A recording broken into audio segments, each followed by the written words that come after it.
কেমন আছো সবাই? আশা করি সকলে খুব ভালো আছো। আরে আজকে আমি ভীষণ এক্সাইটেড, কারণ আজকের ব্লগটা একটা বিয়েবাড়ির ব্লগ, যেখানে ক্যাটারিংটা করেছেন আমারই এক পরিচিত মামা, আর বিয়েবাড়িটাও কিন্তু পরিচিত এক রিলেটিভের। চলো সেখানে যাই, আর তার সাথে সাথে দেখাই আজকে আত্মীয় পরিজনদের সঙ্গে দেখা, গল্প, হইহুল্লোর, মজা, ফান আর আনলিমিটেড খাওয়া। তাহলে শুরু করি। চলেছি বিয়ে বাড়ি, সাজুগুজু কমপ্লিট। আজকে আপাতত স্টার্টিং ভিডিও এটা, যে আমরা এখন রেডি হচ্ছি হয়ে বিয়ে বাড়ির জন্য ওয়েট করছি। গাড়ি আসবে, গাড়ি এলে গাড়িতে উঠবো এবং রওনা হবো পিকনিক গার্ডেন।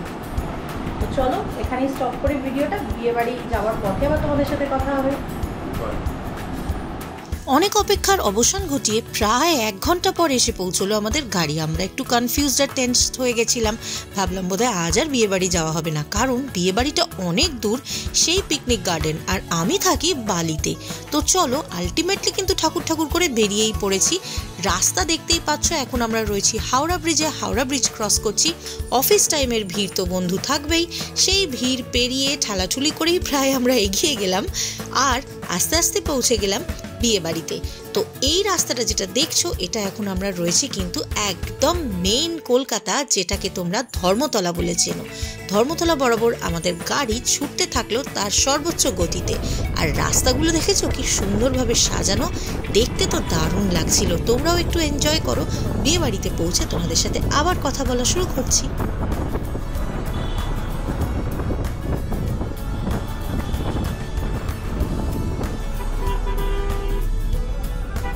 কলকাতা শহর আর তার নাইট লাইফ সত্যি তিলোত্তমা। অদ্ভুত একটা সৌন্দর্য আছে এই কলকাতা শহরের।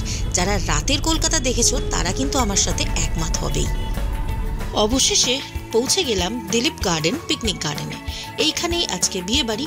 সময় কি অদ্ভুত না, যেই মেয়েটাকে আমি একদম ছোট্ট 5 বছরের দেখেছিলাম, আজ তার বিয়ের নেমন্তন্ন, আমার মাসির মেয়ে। তো চলো ভেতরে যাওয়া যাক আর দেখা যাক এখানে আয়োজন কিরকম। যা দেখছি তা দেখে বুঝছি ভেতরে প্রায় প্রচুর লোকের ভিড়। জানি না তোমাদের জন্য কতটা গুছিয়ে ভিডিও আনতে পারবো, তবে আমার চেষ্টা থাকবে ডিটেলেই তোমাদের জন্য এই ব্লগটা করা।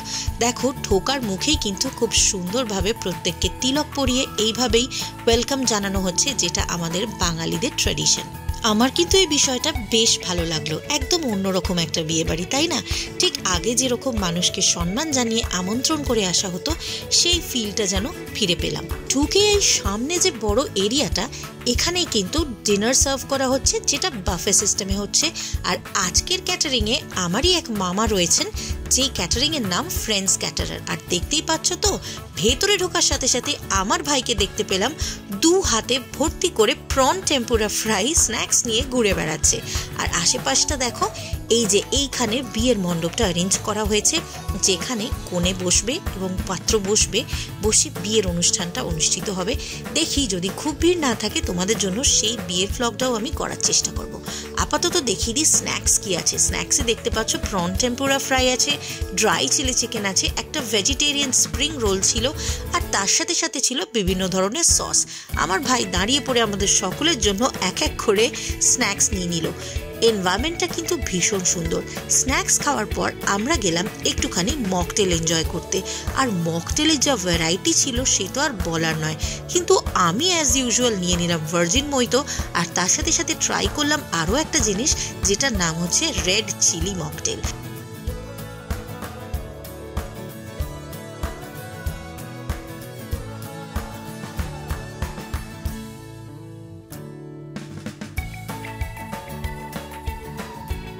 তো চলো তোমাদেরকে দেখাই কিভাবে সেই মকটেলগুলো এরা এখানে তৈরি করছে।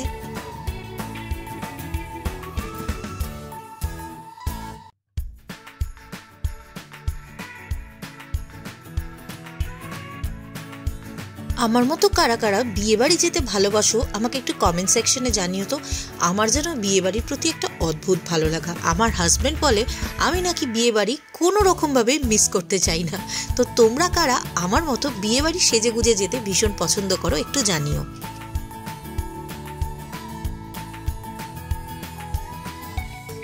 এদিকে চলছে মকটেল তৈরির প্রিপারেশন, আর অন্যদিকে নাচতে নাচতে ঢুকলো বর ও তার ফ্যামিলি। এটাও একটা দেখার মতো জিনিস, বেশ ভালো লাগলো। কিন্তু কিছুক্ষণের মধ্যে প্রচুর ভিড় হয়ে গেল চারপাশে, এত লোকজন, বাবারে বাবা কি বলবো। ও হ্যাঁ, তোমাদের বলে রাখি, আমি কিন্তু কোনো ক্যাটারিং প্রমোশনে আসিনি, এসেছি সম্পূর্ণ নিজের রিলেটিভের বিয়েতে এনজয় করতে। তবে মামার ক্যাটারিংয়ের খাওয়া দাওয়ার কিন্তু আমার ভীষণ ভালো লেগেছে, তাই সেটাও না উল্লেখ করলে তো নয়। চলো প্রথমে মকটেলটা শেষ করি, তারপর দেখা যাবে ডিনারে কি কি খাবার আছে আর সেগুলো খেতে কিরকম। আর যারা যারা আমার মামার বাড়ির ব্লগটা দেখেছো তারা কিন্তু প্রত্যেকেই চেনো আমার ছোট মামা, মাইমা, আমার হাজব্যান্ডকে তো তোমরা চেনোই, আমার ভাইকেও চেনো। কমেন্ট সেকশনে জানিও তোমরা কারা কারা আগের ব্লগটা দেখেছো আর চিনতে পারছো কিনা তাদের। এবার চলো চলে যাই খাবারের দিকে। প্রথমেই দেখো আমি স্যালাড কাউন্টারের কাছে চলে এলাম, যেখানে প্রচুর ধরনের স্যালাড ছিল। Sizzler salad, Russian salad, chicken Hawaiian salad, veg, non veg, বিভিন্ন ধরনের স্যালাড, তার সাথে সাথে গ্রিন স্যালাড, পাস্তা স্যালাড। কি নেই ভাই, স্যালাডেরই যদি এরকম মেলা হয় তাহলে খাবার কিরকম হবে, চলো দেখা যাক। প্রথমেই চলে গেলাম ভেজ কাউন্টারের দিকে। সেখানে তো একটা অভিনব ব্যাপার দেখলাম, লাইভ কড়াইশুটির কচুরি ভাই গরম গরম ভেজে দিচ্ছে। তারপর তো আই এম অবাক, দেখলাম আকাশ থেকে গরম গরম রুমালি রুটি পড়ছে। আরে না রে ভাই, রুমালি রুটিটাকে এরকম ভাবে আকাশের দিকে ছুড়ে দিচ্ছে আর রুমালি রুটিও লাইভ তৈরি হচ্ছে। তারপর দেখলাম ভেজ কাউন্টারে রয়েছে ডাল মাখনি, সঙ্গে রয়েছে স্মল আলুর দম, মানে ছোট আলুর দম। তার সাথে ছিল পনির তন্দুরি, যেটা তো লোকে খেয়ে সাফা করে দিয়েছে প্রায়। সঙ্গে ছিল স্যাফরন রাইস, গোবি রোস্ট মানে ফুলকপির রোস্ট। ভেজিটেরিয়ানেও যদি এত আইটেম থাকে তাহলে নন ভেজে কি আছে? ওরে বাবা, ভেজিটেরিয়ান এখনো চলছে, ভেজ মালাই কোফতা রয়েছে, আর তার সাথে সাথে রয়েছে কড়াই পনির। ভেজিটেরিয়ানই তো প্রচুর আইটেমস, এত খাওয়া বোধহয় অসম্ভব ব্যাপার। চলো তোমাদেরকে ফ্রেন্ডস ক্যাটারারের নাম্বারটাও শেয়ার করে দিই, যাতে তোমরা যদি চাও বুকিং করে নিজের বাড়ির অনুষ্ঠানের জন্য ফ্রেন্ডস ক্যাটারারকে ডাকতে পারো। এরপর এগোলাম নন ভেজ সেকশনের দিকে। হঠাৎ দেখলাম কুয়াশা, ভাবলাম এই গরমে কুয়াশা? আরে না রে বাবা, স্টিমড রাইস দিয়ে ধোঁয়া উঠছে, আর তার সাথে রয়েছে স্যাফরন রাইস। চলো তারপর দেখা যাক মেইন অ্যাট্রাকশনে কি আছে। সুন্দরভাবে সেজে গুজে বসে আছে ডায়মন্ড ফিশ ফ্রাই, যেটা কিন্তু কমপ্লিট ভেটকি দিয়ে তৈরি। আমার মামা তো একটা টুক করে তুলে নিল। সাথে রয়েছে টেংরি কাবাব, বড় বড় চিকেনের টেংরি, রয়েছে চিকেন হান্ডি গ্রেভি, যেটা দেখতে কিন্তু উফ, দেখতেই পাচ্ছ লোভনীয়। আর সাথে রয়েছে ভেটকি মাছের বেকড ফিশ, একদম চিজি যাকে বলে। তারপর রয়েছে চিকেন মশালা। জানি তোমরা কি খুঁজছো, এসে গেছে the show man mutton rogan josh. জানো, চুপি চুপি জিজ্ঞেস করছে হাউজ দ্য জোশ, শুধু হাই স্যার বলার অপেক্ষায় আমরা। আরে ভাই, বাঙালি বিয়ে বাড়ি, মিষ্টি মুখ না করলে কি চলে? চলো চলে যাই ডেজার্ট সেকশনে। এখানে রয়েছে প্রথমেই চাটনি, তার সাথে রয়েছে পাঁপড়। এখন পাঁপড় কি করে ডেজার্টের দলে ঢুকে পড়লো আমি জানি না। সঙ্গে রয়েছে বেকড রসগোল্লা, যেটা কিন্তু দেখতে পাচ্ছ সাফাচাট হয়ে গেছে। এরপর রয়েছে গাজরের হালুয়া। আর the main attraction of the বিয়ে বাড়ি হচ্ছে পাটি সাপটা, যেটা ছিল লাইভ কাউন্টার। চোখের সামনে তৈরি করে দিচ্ছে গরম গরম পাটি সাপটা, ভেতরে নারকেল আর ক্ষীরের পুর দিয়ে। ভাই আমি তো আর অপেক্ষা করতে পারছি না, আমি প্লেট নিয়ে রেডি হলাম, খাবারের দিকে এগোচ্ছি। চলো দেখা হচ্ছে তোমাদের সাথে, আমি কি কি খাচ্ছি সেই বিষয়ে এবার তোমাদের সাথে কথা বলে নেব। ওহো, আরেকটা জিনিস তো মেনশন করতে ভুলেই গেছি, যেটা না হলে বিয়ে বাড়ির খাওয়া দাওয়া রয়ে যায় অসম্পূর্ণ। ছিল kulfi with falooda and rose syrup. তো চলো আর ওয়েট কিসের, শুরু করা যাক। মেলায় হারিয়ে যাওয়া কনফিউজ বাচ্চার মতো আমিও বুঝে পাচ্ছিলাম না এত খাবারের মেলা থেকে ঠিক কি চুজ করব। তাই প্রথমে নিয়ে নিলাম একটা ডায়মন্ড ফিশ ফ্রাই, তার সাথে নিয়ে নিলাম স্যাফরন রাইস। আসার পথে দেখতে পেলাম আমার মামা কিন্তু তখন বেশ কবজি ডুবিয়ে জমিয়ে স্যাফরন রাইস আর মাটন খেয়ে চলেছে। আমিও তারপর নিয়ে নিলাম আমার নিজের জন্য একটু বেকড ফিশ, যেটা কিন্তু দেখেই বেশ টেম্পটিং লাগছে। চলো খাবারগুলো তো নিয়ে নিয়েছি, এবার তোমাদের সাথে কথা বলি আর বলি খাবারগুলো কিরকম ছিল। শুরু করি স্যাফরন রাইসটা দিয়ে, যেটা সত্যি ভীষণ সুন্দর একটা কেসারের ফ্লেভার ছিল। তার সাথে সাথে ছিল প্রচুর পরিমাণে ড্রাই ফ্রুটস, আর একদম ঝরঝরে ছিল ভাতের চালটা। আর ফিশ ফ্রাইটা দেখতেই পাচ্ছ, এটা ভেটকি ডায়মন্ড ফিশ ফ্রাই। ভেতরে কিন্তু ফিশের লেয়ারটা একটু আমার পাতলা বলে মনে হলো, তবে খেতে কিন্তু দারুণ ছিল। আর যেহেতু আনলিমিটেড, তোমরা যত খুশি খেতে পারবে, তো সেই হিসেবে দেখতে গেলে কিন্তু ডায়মন্ড ফ্রাইটাও দারুণ ছিল। আর বেকড ফিশটা আমার মনে হয়েছে আমার খাওয়া সেরা বেকড ফিশ, কারণ এত চিজি ছিল আর হোয়াইট সসের এত ওয়েল ব্যালেন্স ছিল, তার সঙ্গে ফিশটাও ছিল ভীষণ সফট আর একদম ফ্রেশ। আশেপাশে চলছিল দারুণ সুন্দর বিয়েবাড়ির সব গান, তাই কপিরাইট লেগে যাওয়ার ভয় ভয়েস ওভার করা ছাড়া কোনো অপশন ছিল না। তবে প্রত্যেকটা খাবার কিন্তু জমিয়ে খেয়েছি আর খেতেও ভালো ছিল। এরপর নিয়েছিলাম দ্য শো স্টপার মাটন, আর তার সাথে নিয়েছিলাম রুটি। তো মাটন আর রুমালি রুটি দিয়ে পেয়ার আপ করে খেতেও কিন্তু বেশ ভালো লাগলো। রুমালি রুটিগুলোও কিন্তু ছিল যথেষ্ট নরম। তো ওভারঅল আমি যেটুকু আইটেম এখনো পর্যন্ত খেলাম, খেতে কিন্তু খুব ভালো ছিল। এদিককার খাবারের সমস্ত কিছু পার্ট শেষ করে চলে গেলাম ডেজার্ট সেকশনে। চলো তোমাদেরও নিয়ে যাই, ডেজার্টগুলো কেমন খেতে ছিল দেখাই। শুরু করছি বেকড রসগোল্লা দিয়ে।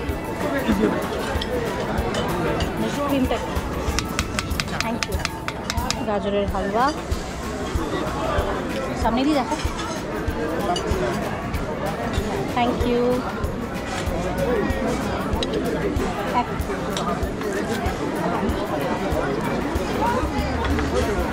That's all. আর কিছু আছে ডেজার্টে? কুলফি। দাও না, পাশে দাও না, কি আছে? চলে আয় ব্লগে। ভাইয়ের খাওয়া দাওয়ায় ডিস্টার্ব করে এবার আমি দিতে শুরু করলাম বেকড রসগোল্লার রিভিউ। সত্যি কিন্তু বেকড রসগোল্লাটা দারুণ খেতে ছিল, সফট স্পঞ্জি রসগোল্লা, আর উপরে যে মালাইটা সেটা তো দুর্দান্ত খেতে ছিল। নেক্সট খাচ্ছি গাজরের হালুয়া। ভাই ফুল অফ ড্রাই ফ্রুটস, দেখে নাও, ড্রাই ফ্রুটসে ভর্তি একদম।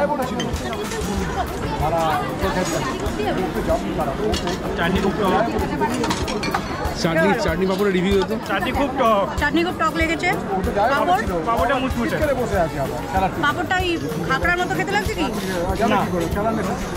আচ্ছা, নেক্সট ইজ পাটিসাপটা। খেতে বলো। প্রত্যেকটা ডেজার্টই বেশ ভালো ছিল। পাটিসাপটাটা আমার একটু মিষ্টি কম লেগেছিল, তবে বাকি ডেজার্টসগুলো কিন্তু দারুণ ছিল।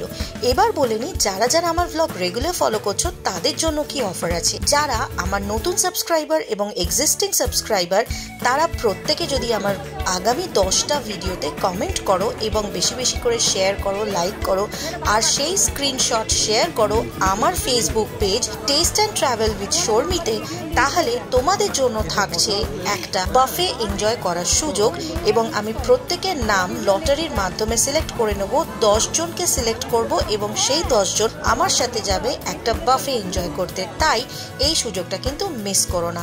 সঙ্গে থাকো, সাবস্ক্রাইব করো, শেয়ার করো, লাইক করো, কমেন্ট করো, আর তার সাথে সাথে অতি অবশ্যই স্ক্রিনশটটা আমার Facebook page taste and travel with শর্মিতে শেয়ার করো। আর এবার কি দেখতেই পাচ্ছ, এখন আমরা মিষ্টি খেয়ে চলেছি, কুলফি খেয়ে চলেছি, আর সেটা এখন শেয়ারিং চলছে। সকলে মিলে হই হুল্লোড় করছি, গল্প করছি, বাড়ির মেম্বার্সরা রয়েছে, সবাই দারুণ মজা হচ্ছে। হাই বলে দে। তোমরা কারা কারা এই বাচ্চা মেয়েটাকে চিনতে পেরেছো, ওর নামটা কমেন্ট সেকশনে জানাও। ভেবেছিলাম বিয়ের ব্লগটাও তোমাদের জন্য করে আনবো, কিন্তু ভেতরে যা ভিড়, শুনলাম একজন মাথা ঘুরে পড়ে গেছেন, তাই গরমে আর ঢোকার সাহস হলো না। এরপর আর কি, হই হুল্লোড়, খাওয়া দাওয়া, মজা, সবকিছুর অবসান ঘটিয়ে বাড়ি ফেরার পালা। মনটা একটু খারাপ হলো, আবার সেই গতানুগতিক একই জীবনে ফিরতে হবে। তবে রাস্তা দিয়ে আসার সময় ভীষণ ভালো লাগলো চারপাশটা দেখে। আমাদের ফিরতে যথেষ্ট রাত হয়েছিল, কিন্তু সব থেকে যেটা ভালো লাগলো সেটা হচ্ছে কলকাতা শহরে প্রশাসনিক ব্যবস্থা। প্রত্যেকটা রাস্তায় ভীষণ সুন্দরভাবে লাইটস রয়েছে, রয়েছে পুলিশ ভ্যানের পেট্রোলিং, যেটা আমার খুব ভালো লাগলো। আশা করি আগামী দিনে এই পেট্রোলিং বাড়ুক এবং যে দুর্ঘটনাগুলো আমরা ঘটতে দেখছি বা শুনছি, সেগুলো যেন আস্তে আস্তে মুছে যায়। কলকাতার তিলোত্তমা সুন্দরী এবং সেই সৌন্দর্যটুকুই যেন থাকে, কোনো কলঙ্ক কখনো যেন কলকাতাকে কুলসিত না করতে পারে, এটুকুই প্রার্থনা জানাবো ঈশ্বরের কাছে। সরকারের কাছে এটুকুই প্রার্থনা, আপনারা একটু বেশি কেয়ারফুল হন। আরও বেশি পেট্রোলিং, আরও বেশি কেয়ার দিলে এই যে ভয়াবহ ঘটনাগুলো ঘটছে সেগুলো হয়তো ঘটবে না, আর কলকাতা আবার আগের মতোই নিরাপদ আর সুন্দর হয়ে উঠবে। আজকের এই প্রার্থনা নিয়ে শেষ করছি ব্লগটা।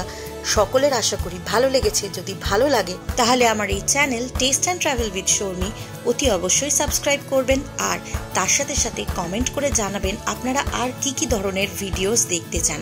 আপনাদের সাজেশনস পেলে আমারও কিন্তু কাজ করতে ভীষণ উৎসাহ লাগবে। এই অনুরোধ নিয়ে আজকের ভিডিও এখানেই শেষ করছি। আপনারা সকলে ভালো থাকুন, সকলে সুস্থ থাকুন। আজকের মতো বিদায়, টাটা।